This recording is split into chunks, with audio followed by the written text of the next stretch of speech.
have 5 books that I want to read this month, or well, that I plan to read this month. Hopefully I can get to more, obviously. The first one is The Picture of Dorian Gray by Oscar Wilde. Isn't it cutie? He looks so young! Anyway, I've wanted to read this for a while because I really like the movie with Herd Hatfield in it. I don't remember what year it's from, but that one's amazing. I think it's probably the only one I've seen, but anyway, so this is where the handsome Dorian Gray has his portrait painted, which prompts an admirer, Lord Henry Wotton, I don't know, to declare that life is nothing without beauty and sensuous gratification. Suddenly scared of growing old and ugly, Dorian makes the fateful wish that the painted image would age rather than himself. That's where it all goes wrong. Then, fearless of the consequences, he launches on a life of excess and depravity. Wilde's, Oscar Wilde. Did I say that already? Yes, I did. Cautionary tale published in 1891 describes how every sin that Dorian commits is reflected in the portrait. The painting is banished to his attic, where the image finally becomes so loathsome that Dorian tries to destroy it. And I'm actually about, I think I passed halfway down in it right now, and it's pretty good. Pretty good. I'm getting through it faster than I thought, which is good, because like I said, classics are hard. It's like every word they use is like 10 letters long. The next one that I want to get to is by V.C. Andrews. I like her books a lot because they're just so quick and easy and fast and dramatic and just funny. And this one is a reread for me. And it's Sage's Eyes. This one is, I guess more like paranormal than they usually are. I guess, but they're supposed to be like scary at the same time. I don't know.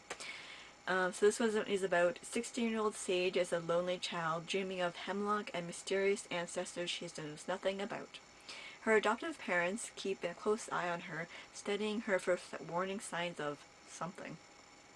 But Sage has to admit that even she can't make sense of the strange things she sees and hears. She possesses knowledge that other teenagers don't. That neither her parents nor teachers, no adult, possibly could. So when Sage finally makes a friend who understands her alarming gifts, he becomes her confidant, a precarious link to the truth about who she really is. For Sage and the alluring new boy at school share many things in common. Perhaps they'll learn far too many things. Dun dun dun dun. The next one I grabbed was Pippi Longstocking by Astrid Lindgren. This is something I've wanted to read too because I don't remember reading it as a kid, but I'd like to. It's the beloved story of a spunky young girl and her hilarious escapades, so it sounds funny. Tommy and his sister Annika have a new neighbor, and her name is Pippi Longstocking. What a name. She has crazy red pigtails, no parents to tell her what to do, a horse that lives on her porch, and a pet monkey named Mr. Nilsson. Whether Pippi's scrubbing her floors, doing arithmetic, or stirring things up at a fancy tea party, her flair for the outrageous always seems to lead to another adventure. So it sounds very adventurous. And obviously it should be a quick read because it's for kids. Look how big the writing is. The next one is The Streetcar Named Desire by Tennessee Williams, the play. The movie's amazing. This is a reread. I've already read this, but I want to read it again. It's been a while. Most of my rereads are from like a couple of years ago, so it'll be like I'm reading them again.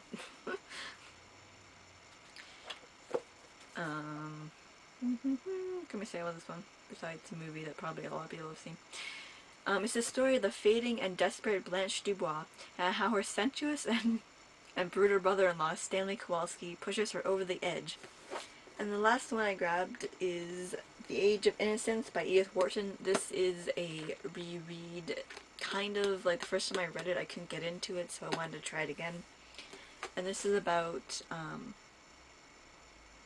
well, I just have to say what it's about here. Oh, there it is. It's on the inside. It captures the changing scene of fashionable American society, contrasting the manners of the New World with those of Europe. in the story of the thwarted love, we'll get nothing better than that, between Newland Archer and the beautiful Countess Ellen Olenscott in Old New York. Wharton explored the timeless conflicts between passion and responsibility, freedom and tradition. As the drama unfolds, Wharton's sharp, ironic wit, that sounds amazing, you know I love that, and mastery of form create a disturbingly modern picture of men and women caught in a society that denies humanity while desperately defending civilization. So yeah, sounds like a good time. It kind of looks kind of long, but hopefully I can get through it quick. It's not that small writing. So yeah, and also I want to get to, I don't know when I'm going to be able to, but I want to get to this fairy tale book that I got for my birthday. And then also I want to get to the Labyrinth book that I got for Christmas. But I'm not sure when these two are going to happen, but hopefully soon. They're going to take a long time probably to read, especially the Labyrinth one because it's gigantic and there's lots of extra goodies in there to read, which sounds exciting and I kind of can't wait, but also kind of hard to look at. Anyway, so I'll see you next time. Bye!